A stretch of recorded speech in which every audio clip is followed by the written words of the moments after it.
Hey guys, welcome back to As a Man Thinketh on UNAS TV. You may not think it, but our food sovereignty is under attack in the United States of America. It's under attack. If you look at several cases across the United States, there's constant battles being fought against farmers, homesteaders, people who just want to eat clean food. Today I want to focus on a case that happened in Virginia. This is a case against Triple Oaks Farms. Now, Virginia filed a non-suit suddenly just before they were supposed to go to court. And for many of you, you think this is a big win, but it actually is not a big win. And for those of you who are feeling a little bit uneasy about this, I'm feeling a little uneasy about it too, because typically in the state of Virginia, the non-suit is often used as a step back from following through in the courtroom.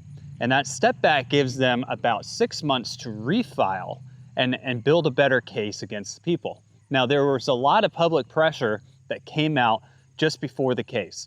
Joel Salatin wrote several great articles on this. If you haven't read the Lunatic Farmer blog, it's a great blog to read. His writings on this, and any time that we can publish things that get out to people across the nation, puts pressure on those that are bringing the charges to actually bring a better case, because now you have public pressure saying this is a PMA, a private organization, you have no right to be here. Suddenly they have to have a firmer case. And I'm going to talk a little bit today about what that looks like in previous cases, including Amos Miller. There was a PMA that was charged up, or they were forced to get rid of their raw milk up in Michigan. What the actual outcomes of those cases were, how they argue these cases, and hopefully for those of you who are a part of a PMA or you are a farmer that has a PMA, you pay attention to this video.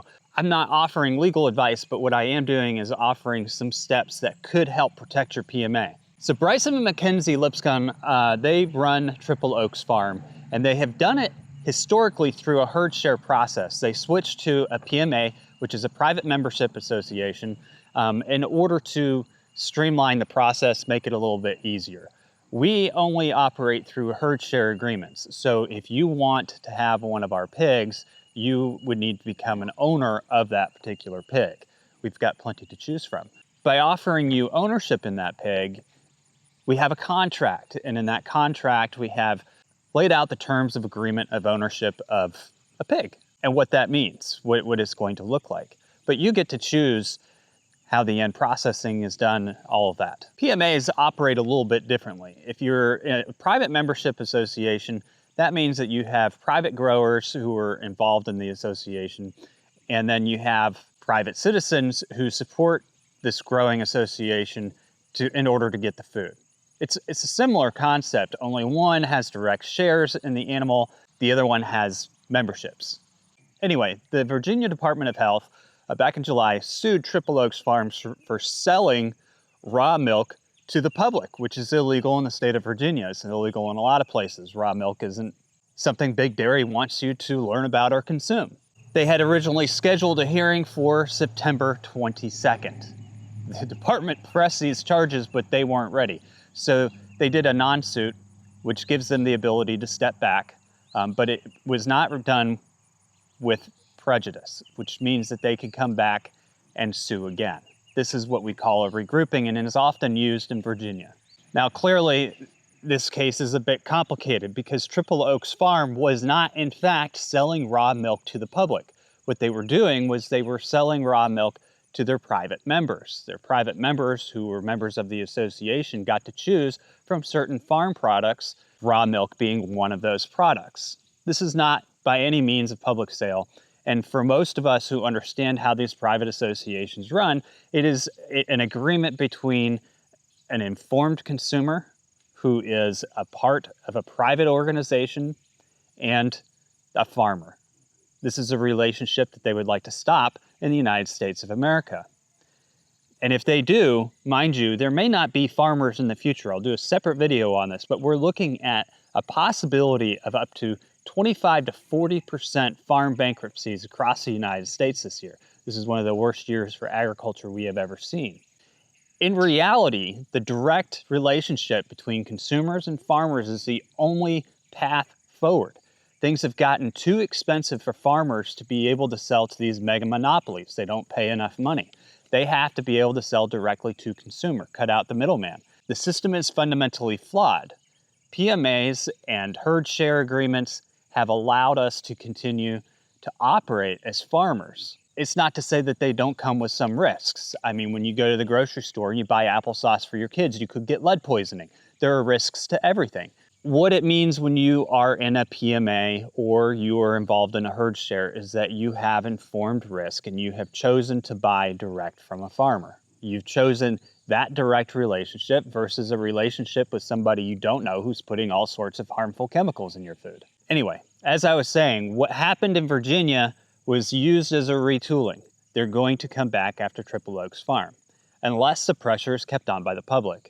In which case, if they cannot come up with a strong enough argument, they may miss that 6-month window. If they miss that 6-month window, the chances of them refiling against them in the future will drop. Not saying that it still couldn't happen, I'm just saying that it will be a little bit more difficult for them to do so.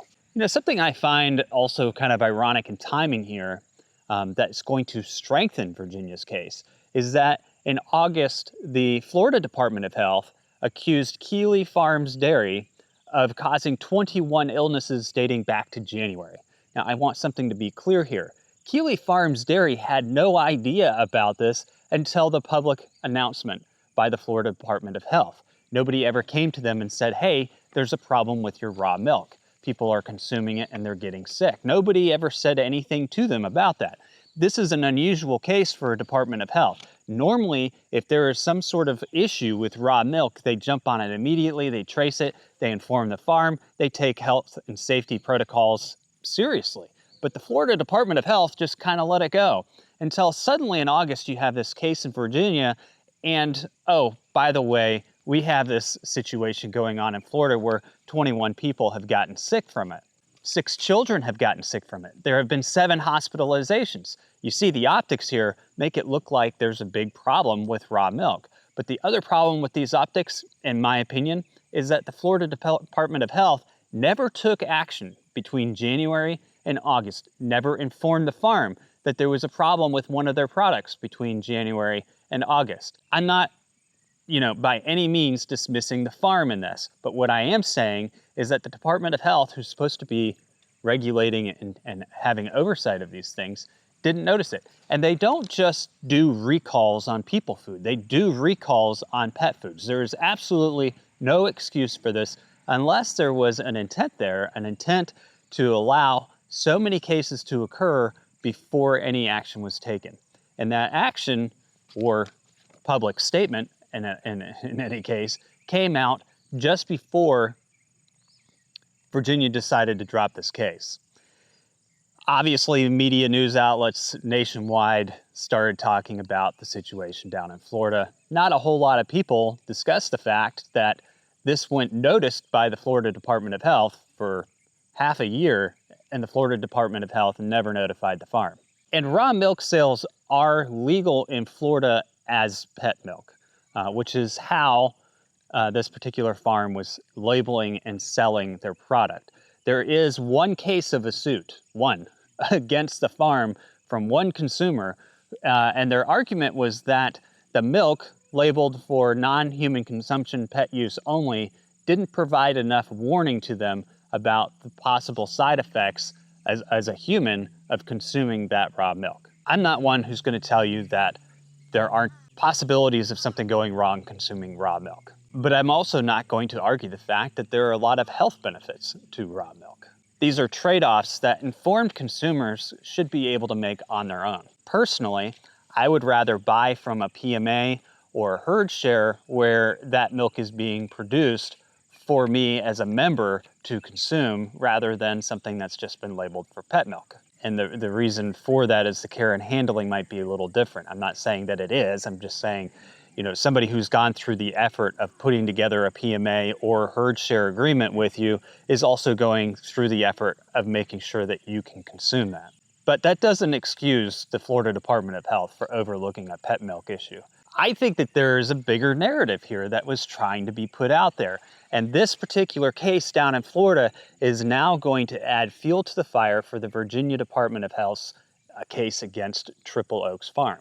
PMAs are, like I said, private sales between consenting adults who are informed of what they are doing. It should be perfectly legal. The government has the right to oversee commerce, but when it's private, when you have to be a member of an organization to be able to buy the products, has nothing to do with retail. However, when they charge these cases, what the agencies are actually looking for is functional public access. If prices are publicly accessible, the product offerings are visible to anyone who wants to see them, or even the pickups and the drop-offs resemble that of a retail operation. They try and make the case that the PMA is operating through a loophole as a retail business. Look at the case in Michigan of the Nourish Cooperative. In May of 2024, the Michigan Department of Agriculture and Rural Development issued a cease and desist order against Nourish Cooperative, and they made them pour out tons and tons and tons of raw milk. Mind you,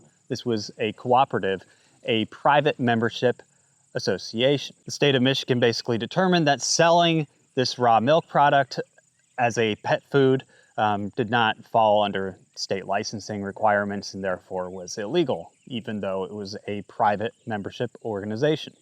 That was May. In July, the court ordered the destruction of all the milk and cheeses that were made from this raw milk. They had to destroy every single last bit of it. I think that this actually ended up costing the co-op and its farmers over $90,000. So this is a case where the state of Michigan actually does allow raw milk sales through herd shares. But the second that they became a private membership organization and started selling raw milk as pet milk, the state had a problem with it, and the court actually ruled within their favor. I'm not saying the court should have. This is Michigan. I'm just saying that that's what happened, okay? Then you look at a state like Pennsylvania, one of the largest commercial dairy states in the United States. And oddly, you'll see a lot of money from Virginia and Pennsylvania coming into the anti-raw milk movement in North Carolina by the millions. It's not coming from people like you and I. It's coming from the big dairy cartels of Virginia and Pennsylvania. And I can call them cartels because I know how this works. But they're pumping millions of dollars as an influence campaign, millions of dollars to certain elected officials to fund their campaigns, keep them in office, stop the raw milk. In North Carolina, they were trying to ban raw milk under herd share agreements. Anyway, many of you probably know that in January of 2024, Amos Miller's farm was raided for selling raw milk. He went to court over it. The judge basically told him that if he got a Pennsylvania license to sell raw milk, that he'd find his way around the system by getting a license, even though he was a private membership organization. In order to sell raw milk to his members within the state of Pennsylvania, the court also ruled that the state of Pennsylvania couldn't keep him from selling it to members outside of the state, just within the state. So the judge fell back on a law that required a certain license to sell raw milk, but he also protected in a roundabout way private members that were outside of the state. So these cases aren't clear-cut, and they're not working out too well in the farmers' favor with private membership organizations, although they should, because again, these are private membership organizations where you have consenting, informed adults making a decision together. Grocery stores, I think they kind of need to have these laws in place because when people walking to a grocery store, they are completely uninformed. I was watching a video the other day of somebody talking about how far $115 got them at the grocery store. And I know they were trying to make the argument that it didn't get them very far. But when I was looking at the things that they were buying, I was thinking, clearly you are uninformed of poisons. All the other countries that wonder and say that Americans are just fat and lazy and they don't do anything to better themselves. This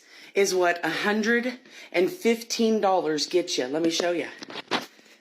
We were able to get some Ritz crackers, one thing of cereal, some ramen, more ramen, tuna, bag of potatoes, a few avocados, some snacks, desserts, 2 bags of chips, ice creams, pizza rolls, some sausage biscuits, one thing of Dr. Pepper. All of this for $115. We're not making it. This is going to feed my kids for less than a week. And this doesn't include any dinners.